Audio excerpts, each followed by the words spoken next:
ಒಂದಾನೊಂದು ಕಾಲದಲ್ಲಿ ಒಂದು ದೊಡ್ಡ ಮತ್ತು ಹಸಿರು ಕಾಡಿತ್ತು. ಆ ಕಾಡಿನಲ್ಲಿ ಅನೇಕ ಪ್ರಾಣಿಗಳು ಸಂತೋಷವಾಗಿ ಬದುಕುತ್ತಿದ್ದರು.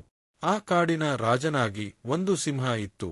ಸಿಂಹ ತುಂಬಾ ಶಕ್ತಿಶಾಲಿಯಾಗಿದ್ದರೂ ಅದಕ್ಕೆ ಅಹಂಕಾರ ಇರಲಿಲ್ಲ. ಅದು ಸದಾ ಎಲ್ಲಾ ಪ್ರಾಣಿಗಳನ್ನು ತನ್ನ ಕುಟುಂಬದವರಂತೆ ನೋಡಿಕೊಳ್ಳುತ್ತಿತ್ತು.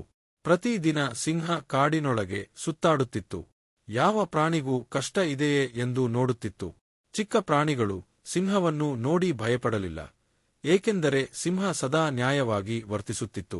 ಒಂದು ದಿನ ಕಾಡಿನಲ್ಲಿ ಭಾರೀ ಬರಗಾಲ ಆರಂಭವಾಯಿತು. ಮಳೆ ಬಂದಿಲ್ಲ, ನದಿಗಳು ಒಣಗಿದವು, ಪ್ರಾಣಿಗಳಿಗೆ ಕುಡಿಯಲು ನೀರು ಸಿಗಲಿಲ್ಲ. ಎಲ್ಲರೂ ತುಂಬಾ ಆತಂಕಗೊಂಡರು. ಪ್ರಾಣಿಗಳು ತುಂಬ ಯೋಜನೆ ಮಾಡಿ ಸಿಂಹ ಹತ್ತಿರ ಸಲಹೆಯನ್ನು ಕೇಳಲು ಆತುರದಿಂದ ಓಡಿದವು.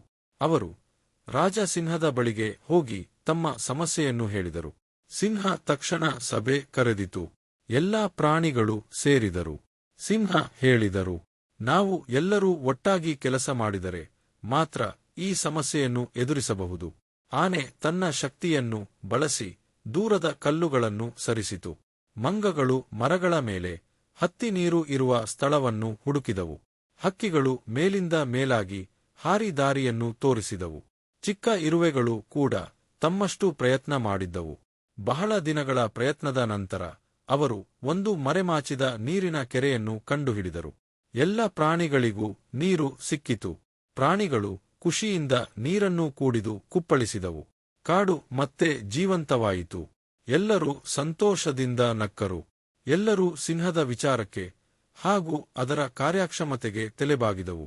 ಆ ದಿನ ಪ್ರಾಣಿಗಳು ಅರಿತುಕೊಂಡವು, ರಾಜನ ಶಕ್ತಿ ಅಹಂಕಾರದಲ್ಲಿ ಅಲ್ಲ, ಕಾಳಜಿ ಮತ್ತು ಒಗ್ಗಟ್ಟಿನಲ್ಲಿ ಇದೆ. ಸಿಂಹದ ನಾಯಕತ್ವದಿಂದ ಕಾಡು ಸುರಕ್ಷಿತವಾಯಿತು. ಆ ದಿನದಿಂದ ಕಾಡಿನಲ್ಲಿ ಶಾಂತಿ, ಪ್ರೀತಿ ಮತ್ತು ಸಹಕಾರ ನೆಲೆಸಿತು. ನೈತಿಕ ಪಾಠ ಮೋರಲ್. ಒಳ್ಳೆಯ ನಾಯಕತ್ವ ಎಂದರೆ ಕಾಳಜಿ, ನ್ಯಾಯ ಮತ್ತು ಒಗ್ಗಟ್ಟು.